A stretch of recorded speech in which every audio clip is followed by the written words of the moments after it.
Champions trophy আসছে, definitely আমরা যেখানেই থাকি না কেন, ঘরে বাইরে মাঠে ঘাটে অফিসে ক্লাসে, নিশ্চয়ই লাইভ ম্যাচ দেখার চেষ্টা করব এবং সেই সুযোগ ডেফিনেটলি এবারও করে দিচ্ছে ট্রফি বাংলা এবং ইংলিশ কমেন্ট্রিতে। সেই সাথে ইনিংস ব্রেকে রয়েছে আকর্ষণীয় পুরস্কার জেতার দারুণ সুযোগ।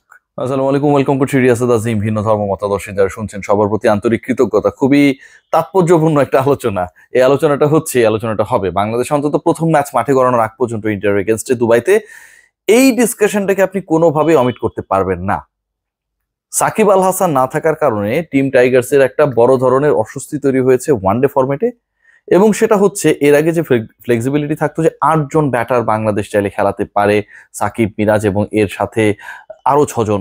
সেক্ষেত্রে 2 জন অটোমেটিক আসলে বোলিং ডিপার্টমেন্টের আমরা ভরসা পেয়ে যে অফ স্পিনার মিরাজ এবং বাহাতি অতটুক সাকিব আল হাসান, এর বাইরে 3 জনকে নিলেই হয়ে যায়। কিন্তু এবার আসলে সেই স্বস্তির জায়গায় টিম টাইগার্স নেই। সাকিব নেই, 8 জন ব্যাটার খেলানোর সুযোগ নেই। বাংলাদেশ দল যদি তাদের প্রথম ম্যাচে অথবা পুরো টুর্নামেন্টেই 5 জন বোলার খেলাতে চায়, ওয়ানডেতে 5 জন বোলার আপনাকে খেলাতেই হবে। টেস্টে আপনি কিছু কিছু ক্ষেত্রে হয়তো উদাসী হতে পারেন যে 4 জনের উপর আমি ভরসা রাখলাম, কিন্তু আপনার যেহেতু বোলিং কোটা রয়েছে, নির্দিষ্ট ওভারের বেশি কেউ করতে পারবে না, এই হিসাব নিকাশ রয়েছে, you need 5 specialist bowler. In that particular case Shakib Al Hasan যখন নেই, 5 জন bowler, Mehedi Hasan Miraz allrounder, it means আপনি শুধুমাত্র 7 জন ব্যাটারি খেলাতে পারবেন। বাদ পড়বে কে, সেই আলোচনাটা হচ্ছে তুমুল আলোচনা। যে আলোচনায় সবচেয়ে আলোচিত যে নাম, মুশফিকুর রহিম, তাওহিদ হৃদয়, জাকের আলী অনিক, এই 3 জন ক্রিকেটারকে নিয়ে আলোচনা হচ্ছে। মুশফিককে আসলে আলোচনায় রাখাটা আমি খুব বেশি শ্রেয়তর মনে করি না। মুশফিকুর রহিম 11-এ থাকবেন। বাংলাদেশ জাতীয় দলের ওয়ানডে ফরম্যাটে চ্যাম্পিয়ন্স ট্রফিতে যাদের উপর আপনি মিডল অর্ডারে ভরসা রাখবেন, মুশফিক তাদের একজন। জাকের আলী অনিক এবং তাওহিদ হৃদয়, এই 2 জনকে নিয়ে আলোচনা হবার মূল কারণটা হচ্ছে 2 জনের ব্যাটিং পজিশন, নাম্বার 1। নাম্বার 2 সেটা হচ্ছে সাম্প্রতিক পারফরম্যান্স। আমরা যদি খেয়াল করে দেখি, তাওহিদ হৃদয়ের পারফরম্যান্স 2024 সালে খুব একটা ভালো ছিল না। তিনি ওয়েস্ট ইন্ডিজের এগেনস্টে ইনজুরির কারণে খেলতে পারেন নাই, আফগানিস্তানের বিপক্ষে খেলেছেন, সেখানটাও খুব বেশি সুবিধা করতে পারেন নাই। সর্বোচ্চ রান তার 11, 2টা ইনিংসে 11 করে আউট হয়ে গিয়েছিলেন। শ্রীলঙ্কার এগেনস্টে গত বছরের মার্চ মাসে তার একটা 96 রানসের ইনিংস রয়েছে। এর বাইরে গেল 1 বছরে তাওহিদ হৃদয় বলার মতো পারফর্ম করতে পারেন নাই। বিপিএলেও তাওহিদ হৃদয় তিনি তার ছায়া হয়েছিলেন, এবং তার আগের যেহেতু ওডিআই সিরিজটা তিনি মিস করেছেন, সবশেষ ওয়ানডে তাওহিদ হৃদয় খেলেছেন সেই শারজায় আফগানিস্তানের বিপক্ষে, মাঝে একটা লম্বা বিরতি। জাকের আলী অনিককে নিয়ে আলোচনা হবার যথেষ্ট কারণ রয়েছে। জাকের আলী অনিক 2024 সালে যদি আমরা খেয়াল করে দেখি, সুযোগ পেয়েছেন খুব বেশি এরকমটা না, 5টা মাত্র ওয়ানডেতে সুযোগ পেয়েছেন, এবং এই পার্টিকুলার 5টা ওয়ানডেতে সুযোগ পেয়ে তিনি 2টাতে অপরাজিত ছিলেন। ব্যাটিং পজিশন যদি দেখি, প্রত্যেকটাতেই জাকের আলী অনিকের ব্যাটিং পজিশন ছিল নাম্বার 7। এখন দেখুন, ওই নাম্বার 7-এ ব্যাট করতে নেমে 5 ইনিংসের মধ্যে জাকের একটাতে করেছেন 60+, একটাতে করেছেন 40+, একটাতে করেছেন 30+, এবং সেটা অপরাজিত। অভিষেক ম্যাচ যেটা তিনি খেলেছিলেন আফগানিস্তানের এগেনস্টে, সেখানটায় তিনি করেছিলেন 27 বলে 37 রান, 137 স্ট্রাইক রেটে ব্যাট করেছিলেন, শেষ পর্যন্ত অপরাজিত ছিলেন নাম্বার 7 পজিশনে। পরের ম্যাচে ফেল করেছেন। এরপর যে ম্যাচটা খেলেছেন তিনি উইন্ডিজের এগেনস্টে, সেখানটায় প্রথম ম্যাচে তিনি করেছেন 40 বলে 48, স্ট্রাইক রেট 120, নাম্বার 7-এ নেমে 40 বলে 48, 120 স্ট্রাইক রেটে ব্যাট করেছেন অ্যাওয়েতে জাকের আলী অনিকের, যেটা ছিল 3য় ওয়ানডে খেলা তার ক্যারিয়ারে। এরপর খেলেছেন আবার উইন্ডিজের এগেনস্টে, সেটাতে ফেল করেছেন, পরের ম্যাচটায় 3 রান করে আউট হয়ে গেছেন। তারপরের ম্যাচ, শেষ ম্যাচ সেটাতেও তিনি করেছেন 57 বলে 62, 108 স্ট্রাইক রেটে নট আউট ছিলেন, সবচেয়ে বড় ব্যাপার যেটা। অর্থাৎ আমি যেটা বললাম যে 5টা ম্যাচের মধ্যে তিনি একটাই করেছেন 60+, একটাই হচ্ছে 40+, একটাতে 30+। ওভারঅল এই 5 ম্যাচের যে পরিসংখ্যান জাকের আলী অনিকের রিসেন্ট পাস্টে তিনি যেই 5টা ওয়ানডে খেলেছেন, সেখানটায় তার রান করার গড় হচ্ছে 50+, 2টায় অপরাজিত। তার স্ট্রাইক রেট হচ্ছে 110+।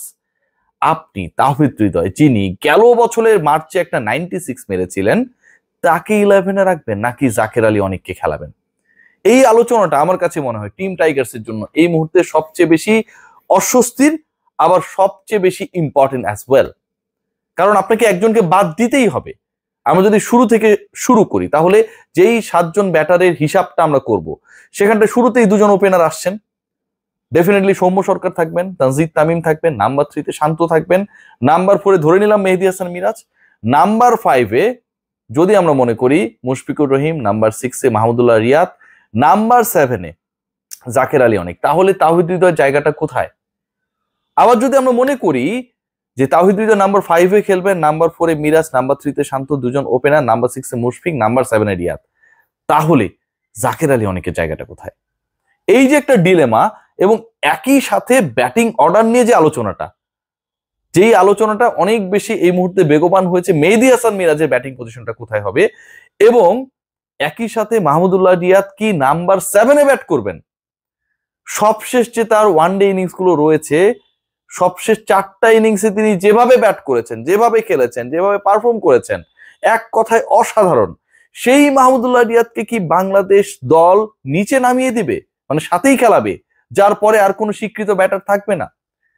নাকি Bangladesh team management specially in ওডিআইতে চ্যাম্পিয়ন্স ট্রফিতে they will make a plan যে রিয়াদকে অন্তত এমন একটা ফ্লেক্সিবিলিটিতে রাখা হবে, তারপরেও যেন 1-2 জন থাকে, if Riyad need someone to make a build a good partnership. So ওই জায়গায় জাকের আলী অনেক অনেক বেশি ইফেক্টিভ হয়। অনেকের ব্যাটিং পজিশন ডেফিনেটলি রিয়াদের উপরে না। আবার যদি আমরা তাওহিদ হৃদয়কে খেলাই, তাহলে তাওহিদ হৃদয়ের ব্যাটিং পজিশন যেখানটাই হোক না কেন ডেফিনেটলি রিয়াদের উপরে। মুশফিকের ব্যাটিং পজিশন যেখানটাই হোক না কেন ডেফিনেটলি রিয়াদের উপরে। আপনাকে রিয়াদের উপর ভরসা রাখতে হবে, এবং সেই ভরসা রাখার সিচুয়েশনটা তিনি ক্রিয়েট করেছেন। জাকের আলী অনেকের সাম্প্রতিক পারফরমেন্স আপনাকে অনেক বেশি আশাবাদী করবে। তাওহিদ হৃদয়কে নিয়ে অনেক প্রত্যাশা রয়েছে, কিন্তু ওই যে 8 জন ব্যাটার খেলাতে পারবো না, সাকিব আল হাসান না থাকার কারণে সেখানটা একটা সংকট তৈরি হয়েছে। সো আমার কাছে মনে হয় প্রথম ওয়ানডে রাখে বাংলাদেশ দলের সবচেয়ে সংকটের জায়গা সেটা হচ্ছে 7 জন ব্যাটার অ্যাকোমোডেট করা ডেফিনেটলি, এবং সেই 7 জনের নাম্বার 7 কে হবে। নাম্বার 7 মানে ব্যাটিং পজিশন ওয়াইজ না, সপ্তম নামটা কে হবে। 6টা তো ফিক্সড, 2 জন ওপেনার, শান্ত 3-এ, মিরাজ 4-এ, 5-এ যদি মুশফিককে ধরি, 6 রিয়াদ, 7 নাম্বার যে পজিশনটা মানে অথবা 7 নাম্বার যে ব্যাটার, সেই লোকটা কি হবে, সেই মানুষটা কি হবে, এই ডিসিশন মেক করাটা আমার কাছে মনে হয় এই মুহূর্তে সবচেয়ে কঠিন কাজ, দ্বিধার কাজ। তাওহিদ হৃদয় প্রুভেন পারফর্মার, হয়তো সময়টা খারাপ যাচ্ছে, তার মানে কি তাকে ছুড়ে ফেলা যায়? হৃদয়কে কি বাংলাদেশ ড্রপ করবে প্রথম ম্যাচে? It's a burning question. পক্ষে বিপক্ষে অসংখ্য যুক্তি আপনি দাঁড় করাতে পারবেন। আবার একই সাথে আপনি যদি চিন্তা করেন জাকের আলী অনেক, যিনি সাম্প্রতিক সময় ভালো করেছেন, সাম্প্রতিক সময়ে স্পেশালি অ্যাওয়েতে ভালো করেছে, তার প্রত্যেকটা ম্যাচ অ্যাওয়েতে খেলা। উইন্ডিজে তিনি খেলেছেন শারজাতে। ঘরের মাঠে খেলার সেই সুযোগটা তার সেভাবে হয় নাই, যেখানটায় তিনি 110+ স্ট্রাইক রেটে রান করেছেন।